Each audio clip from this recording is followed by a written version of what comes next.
The Nephilim were on the earth in those days and also afterward, when the sons of God came in to the daughters of men, and they bore children to them. Those were the mighty men who were of old, men of renown.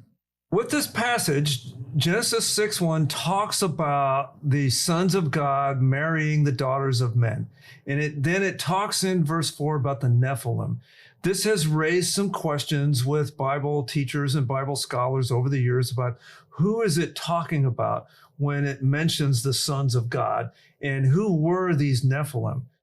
With this, Steve, I think it's interesting. The main point of the passage, though, is not the question that comes up sometimes.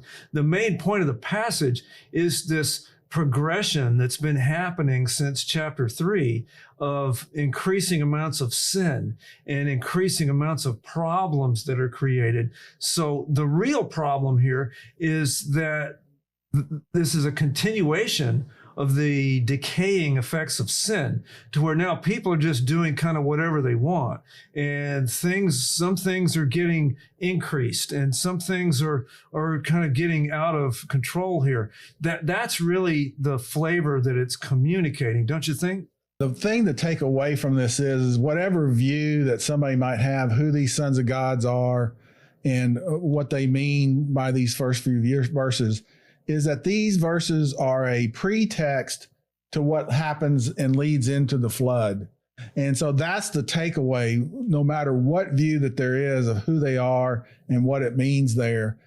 It leads to mankind becoming into a place of so much evil and wickedness that God decides to start over with Noah. We'll talk about that when we get to those verses a little bit later. But that's really the key takeaway from these verses. And I don't think we should get too caught up into who they are. I have a view. I know that you have one as well. But, God only spends 2 or 3 verses on these. And so therefore, I think that's a pattern for us. We shouldn't spend too much time on it. It's something that we should take away, though, that it leads to the wickedness of man. Verse 2 gives us the flavor of what I think God's trying to communicate here. Verse 2 again says that the sons of God saw that the daughters of men were beautiful, and they took wives for themselves, whomever they chose. What's not in that verse is that asking God who they should choose or following any of God's rules. It's kind of they did everything they wanted to. That's the context here. And again, as you rightfully said, Steve, it's leading up to the problem of the flood. And we're going to get to in a minute where it says gross evil was happening and all the thoughts and intents of man's heart was only evil continually. That's what it's leading up to. But there is this question of who are these sons of God? And from what I could tell, I'm going to list off here what I have found in different Bible teachers have taught at various times of who these sons of God might be. And again, the text just doesn't say. It just says the sons of God were coming into and having children with the daughters of men. So because it says sons of God and daughters of men, it's sort of, okay, well, who is this group? What are they? So here's a list of what different people have taught over time. One of the possibilities is that this was one of the genetic descendants of Adam, one of the lines of descendancy of Adam, such as Seth. That's a possibility because Seth was considered a godly line. So you could consider them a son of God. That stretched a little strained in the text simply because it doesn't really say that. Sons of God, why not just say Seth? So, but that's one possibility that people have held. Another second possibility is angels or fallen angels, demons, if you will, that have then mated with humans and produced some sort of Nephilim that the King James version, the old King James, instead of using Nephilim, used the word giants. And so there were many that over the centuries that held that these were demons that mated with humans that produced some sort of grotesque figure that's kind of half demon, half human. Problem with that is that over in the New Testament, Jesus says angels don't marry, and that's in Matthew 22:30. Another problem with that is that if you're really clear with the text, it doesn't say that the Nephilim were born to the women. It just says that the sons of God went into the daughters of men and had children. And then, oh yeah, by the way, the Nephilim were around in those days. It doesn't say specifically that the Nephilim were the product of the union of the sons of God and the daughters of men. It just says whoever the Nephilim are, they were around at that time. So option number 3 is that of who these sons of God are, other heavenly beings. Elohim is the Hebrew word that's often translated God, is a generic term for all kinds of God and godlike beings. So one theory is that this is a general term for a God in a broad sense. There's a divine council theory, or that these were just people that were holding themselves up to be gods. And that's another possibility.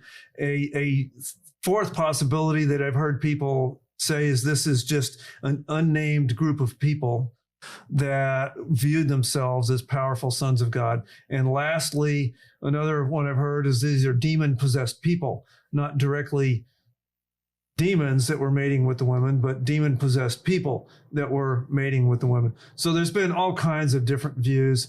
I think I said a while ago, Steve, you can't be too dogmatic about the text. Who they are is not really the question. I would find it a little difficult to believe some of these views, but I think the main point here is that of what we said a minute ago, which is they're doing whatever they want.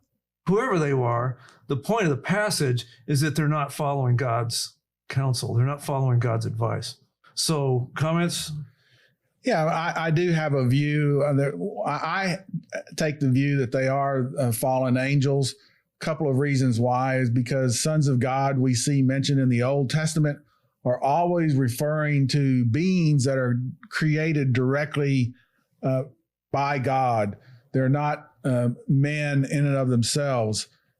Job, they're referencing the sons of God come before God in heaven and other places. And then whenever you get over into the New Testament, you really don't see the sons of God mentioned, with exception of with us, whenever it says that Jesus came and gave us the right that we might at some point become the sons of God. And of course, that's speaking about our glorified bodies. Then over in Jude mentions about angels that didn't adhere to their proper abode and that there was judgment on them. 2 Peter chapter 2 also talks about angels that are in a special place of judgment. And whether or not they're referring to these that are mentioned in Genesis chapter 6:1, who knows? That doesn't mean that I'm can't be persuaded it's something else. That's just my particular view that I have now. That said, I totally agree with you. It's nothing to dwell on. It's speaking of a state that happens that brings about to the people to come to a point that God is going to bring judgment on the world. And that's really the takeaway that we should have from these first couple of verses here in Genesis chapter 6. I had a professor once that told me over his lifetime he had held every view of who the sons of God were in Genesis 6. But what I think what I can say fairly straightforwardly is that it's not a good thing simply because of the next couple of verses. So I want to go ahead and read the next 2 verses, which is the verses just after the sons of God and the daughters of men passage are Genesis chapter 6, verses 5 and 6, which says this: Then the Lord saw that the wickedness of man was great on the earth, and that every intent of the thoughts of his heart was only evil continually. The Lord was sorry that he had made man on the earth, and he was grieved in his heart.